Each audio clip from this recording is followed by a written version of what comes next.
আপনার ত্বক কি দিন দিন শুষ্ক আর মলিন হয়ে যাচ্ছে? লালচে তিলের মতো ছোপ ছোপ দাগ, ব্রণ কিছুতেই কমছে না, অনেক নামি দামি কসমেটিক্স ব্যবহার করেও সমাধান মিলছে না? তাহলে আজকের এই ভিডিওটি আপনার জন্য খুব গুরুত্বপূর্ণ হতে চলেছে। ভিডিও শেষে আপনি জানতে পারবেন আপনার স্কিন কেয়ারে ঠিক কী পরিবর্তন আনতে হবে। তাহলে চলুন শুরু করা যাক। ত্বক আমাদের দেহের সবচেয়ে বড় অঙ্গ এবং এর ওজন দেহের শতকরা প্রায় 15 ভাগ। বিজ্ঞানীরা ত্বকের গঠন বিশ্লেষণ করতে গিয়ে উল্লেখ করেছেন এটি আশ্চর্যজনকভাবে সূক্ষ্ম ডিজাইন করা, যা একই সাথে বহুমুখী কাজ করতে পারে। এক কথায় বলতে গেলে ত্বক নিজেই স্বয়ংসম্পূর্ণ। এখন প্রশ্ন হলো, ত্বক নিজেই যদি সব কাজ করতে পারে, তাহলে ত্বকের এই সকল সমস্যার সমাধান কেন হয় না? তা জানার আগে ত্বকের সাধারণ কিছু কাজ সম্পর্কে জেনে নিয়ে চলুন। ত্বকের প্রতি বর্গ ইঞ্চিতে হাজার হাজার স্নায়ুর প্রান্ত রয়েছে, যেগুলো অনুভূতি বুঝতে সাহায্য করে।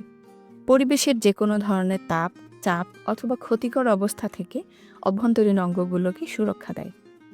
সূর্যরশ্মির উপস্থিতিতে ভিটামিন ডি তৈরির প্রক্রিয়া ত্বকেই সংঘটিত হয়, যা খুব কম খাবারেই পাওয়া যায়।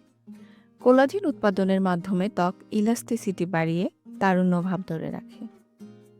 ত্বকের বাইরের স্তরে অসংখ্য অণুজীবের জন্ম ও স্থায়ী বসবাস, তাই এদের সাথে পোষক দেহের কোষগুলোর যোগাযোগ থাকে, বিশেষ করে শরীরের রোগ নিরাময়কারী কোষ টি সেলের সাথে। ক্ষতিকর জীবাণুর আক্রমণ বা বিপদের সম্ভাবনা আঁচ করতে পারলে এই অণুজীবগুলো সক্রিয় হয়ে পোষক দেহের টি সেলে সিগন্যাল পাঠায়। এছাড়াও রোগ নিয়ন্ত্রণ এবং ক্ষত নিরাময়ে এদের সরাসরি অবদান থাকে। প্রোটিন সংশ্লেষণের মাধ্যমে সিরামাইড এনজাইম ও প্রোটিয়াসের মেটাবলিজম ত্বকেই সংঘটিত হয়, যা ত্বকের কোষগুলোর মাঝের বন্ধনকে শক্তিশালী করে এবং ময়েশ্চার ধরে রাখে। এগুলো ছাড়াও আমাদের ত্বক একই সাথে বহুমুখী কাজ করে থাকে। তবে ত্বকের সকল কাজ স্বাভাবিকভাবে করার জন্য সঠিক পরিবেশ দরকার, কেননা ত্বকের একটি অংশের কাজের সাথে অন্যটির যোগসূত্র রয়েছে। ত্বকের গঠন থেকে বিষয়টি ভালোভাবে বুঝতে পারা যায়।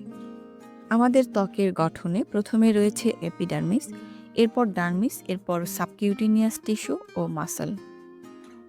এপিডার্মিস লেয়ার লিপিড ও প্রোটিন সমৃদ্ধ ক্যারাটিন নামক কোষ দিয়ে গঠিত। আমরা যে অংশ দেখতে পাই তা হলো স্ট্র্যাটাম কর্নিয়াম, যা এপিডার্মিসের সবচেয়ে বাইরের লেয়ার। এই লেয়ারকে ত্বকের পাহারাদার বা সুরক্ষা দেয়ালও বলা হয়, কারণ এতে বসবাসকারী অণুজীবরা ক্ষতিকর জীবাণুর বিরুদ্ধে সব সময় সক্রিয় থাকে। এই লেয়ার মূলত অ্যাসিডিক, যার পিএইচ 4.1 থেকে 5.8। ইন্টারন্যাশনাল জার্নাল অফ কসমেটিক সায়েন্সের গবেষণা অনুযায়ী এই লেয়ারের পিএইচ 5-এর নিচে থাকলে ত্বকে বসবাসকারী উপকারী অণুজীবগুলো ভালোভাবে বেঁচে থাকতে পারে। এজন্য ত্বকের অ্যাসিডিক কন্ডিশন বেড়ে গিয়ে অ্যালকালাইন বা ক্ষারীয় হয়ে গেলে ক্ষতিকর জীবাণুর আক্রমণ বেড়ে যায় এবং ক্ষত নিরাময় বিলম্বিত হয়। ত্বকের পিএইচ বেড়ে গেলে প্রোটিন সংশ্লেষণ প্রক্রিয়া ব্যাহত হয়, এতে কোষগুলোর মাঝের বন্ধন ভেঙে ময়েশ্চার ও পানি হারিয়ে শুষ্ক হয়ে যায়। ফলে ত্বকের যে কোনো প্রদাহ, ব্রণ, অ্যাটোপিক ডার্মাটাইটিস যেমন এক্সিমা, সোরিয়াসিস ইত্যাদি দেখা দেয়। কোলাজেন উৎপাদন প্রক্রিয়া ব্যাহত হলে ত্বকের ইলাস্টিসিটি কমে গিয়ে দ্রুত ফাইন লাইন, রিঙ্কেল ও বয়সের ছাপ পড়ে। গবেষকদের মতে স্বাভাবিক কোলাজেন উৎপাদন প্রক্রিয়া সম্পন্ন হতে হলে ত্বকের পিএইচ 3 থেকে 5-এর মধ্যে থাকা প্রয়োজন। চলুন এবার দেখে নিই কী কী কারণে ত্বক ক্ষারীয় হয়। আমাদের ত্বক প্রাকৃতিকভাবে অ্যাসিডিক হলেও বিভিন্ন কারণে তা ক্ষারীয় হয়ে যেতে পারে। কিছু বাহ্যিক এবং কিছু আভ্যন্তরীণ কারণে পিএইচ বেড়ে যেতে পারে। বাহ্যিক কারণের মধ্যে যেমন নিত্য ব্যবহার্য সাবান বা detergent, facewash, cream, antibacterial cosmetics, সুগন্ধিযুক্ত যে কোনো ধরনের কসমেটিক্সের ব্যবহার। এছাড়াও পরিবেশ দূষণ, ব্যবহৃত ট্যাপের পানি, শরীরের অতিরিক্ত ঘাম, ত্বকের কিছু রোগের কারণেও পিএইচ বেড়ে যেতে পারে। শুধু মুখের ত্বকই নয়, সাবান, ডিটারজেন্ট ও বিভিন্ন ধরনের পরিষ্কারক ব্যবহারের ফলে আমাদের হাত ও পায়ের তালু, গোড়ালি শুষ্ক হয়ে ফেটে যায়, নখের কোণায় ইনফেকশন দেখা দেয়, আন্ডারআর্ম বা বগলে জীবাণুর আক্রমণে দুর্গন্ধ হয়, জেনিটাল এরিয়া বা গোপন অঙ্গে বিভিন্ন ধরনের ইনফেকশন এবং প্রদাহ হয়। এবার আসি আভ্যন্তরীণ কারণগুলোর মধ্যে কি কি থাকতে পারে। আভ্যন্তরীণ কারণগুলোর মধ্যে রয়েছে খাবার, লাইফস্টাইল এবং দুশ্চিন্তা।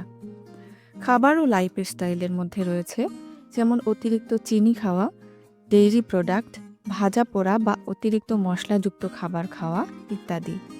অপরদিকে নিয়মিত হাঁটাহাঁটি, ব্যায়াম অথবা কায়িক পরিশ্রম কম করলে, পানি কম খেলে, শাকসবজি ও ভিটামিন সি যুক্ত ফলমূল কম খেলেও ত্বক ক্ষারীয় হয়ে যেতে পারে। কেউ যদি প্রায় সময়ই দুশ্চিন্তায় থাকেন, তার কর্টিসল নামক হরমোনের নিঃসরণ বেড়ে গিয়ে ত্বকের পিএইচ বেড়ে যেতে পারে। প্রতিকার বা প্রতিরোধের জন্য আমরা কি করতে পারি? ভিডিওর শুরুতেই বলেছিলাম ত্বকের যে লক্ষণগুলো কোনোভাবেই অবহেলা করা উচিত না, যেমন অতিরিক্ত শুষ্কতা, ছোট ছোট তিল, মেচতা, ছোপ ছোপ দাগ, অতিরিক্ত ব্রণ, কম বয়সে রিঙ্কেল পড়া ইত্যাদি। সমস্যাগুলোর শুধুমাত্র লক্ষণ ভিত্তিক চিকিৎসা না করে বরং সমস্যার আসল কারণ উদ্ঘাটন করে এর ব্যবস্থা নিতে হবে। মনে রাখতে হবে যে ত্বক আমাদের শরীরের সমস্ত অঙ্গ প্রত্যঙ্গকে সুরক্ষা দেয়, তাই ত্বকের সুস্থতা কোনো বিলাসিতা নয়, এটি অত্যন্ত গুরুত্বপূর্ণ একটি বিষয়। 2019 সালের একটি গবেষণায় থেকে দেখা গিয়েছে ত্বকের পিএইচ ব্যালান্স করে ময়শ্চারাইজেশন প্রক্রিয়া উন্নত করার মাধ্যমে ত্বকের ড্যামেজ সেলগুলোকে পুনরুজ্জীবিত করা সম্ভব। ফলে ত্বকের প্রতিরোধ ক্ষমতা যেমন বৃদ্ধি পায়, এর পাশাপাশি বাকি সকল সমস্যাগুলোরও সমাধান পাওয়া যায়। আপনার ত্বকের পিএইচ ব্যালান্স আছে কিনা এবং অন্য যে কোনো সমস্যায় অবশ্যই সবার আগে বিশেষজ্ঞের পরামর্শ নিতে হবে। এছাড়াও কিছু বিষয় সম্পর্কে সচেতন থাকলে পিএইচ ব্যালান্স রাখা সম্ভব, যেমন যে কোনো কসমেটিক্স কেনার সময় পিএইচ দেখে কিনতে হবে। ত্বকের ধরন অনুযায়ী অবশ্যই ময়শ্চারাইজার ক্রিম বা লোশন ব্যবহার করতে হবে। অতিরিক্ত হাইজিন বা বারবার পরিষ্কার করার প্রবণতা ত্বককে ক্ষারীয় করে ফেলে, তাই প্রয়োজন ছাড়া দিনে 2 বারের বেশি ত্বক পরিষ্কার না করাই ভালো। অতিরিক্ত ক্ষারীয় সাবান বা ক্লিনজার ব্যবহার না করে ক্রিম বেস হাইড্রেটিং ক্লিনজার ব্যবহার করা ভালো। খাবার, লাইফস্টাইল এবং দুশ্চিন্তার ক্ষেত্রে পজিটিভ পরিবর্তন আনতে হবে। অতিরিক্ত ক্ষারীয় ত্বকের জন্য অ্যাসিডিক কন্ডিশন ফিরিয়ে আনতে অ্যাসিডিক টোনার ব্যবহার করা যেতে পারে। আজকের ভিডিওতে ত্বকের পিএইচ সম্পর্কে সাধারণ কিছু ধারণা দেওয়ার চেষ্টা করেছি। এই বিষয়ে আরও বিস্তারিত তথ্য জানতে চাইলে অবশ্যই কমেন্ট করতে ভুলবেন না। সে পর্যন্ত সবাই ভালো থাকবেন। আল্লাহ হাফেজ।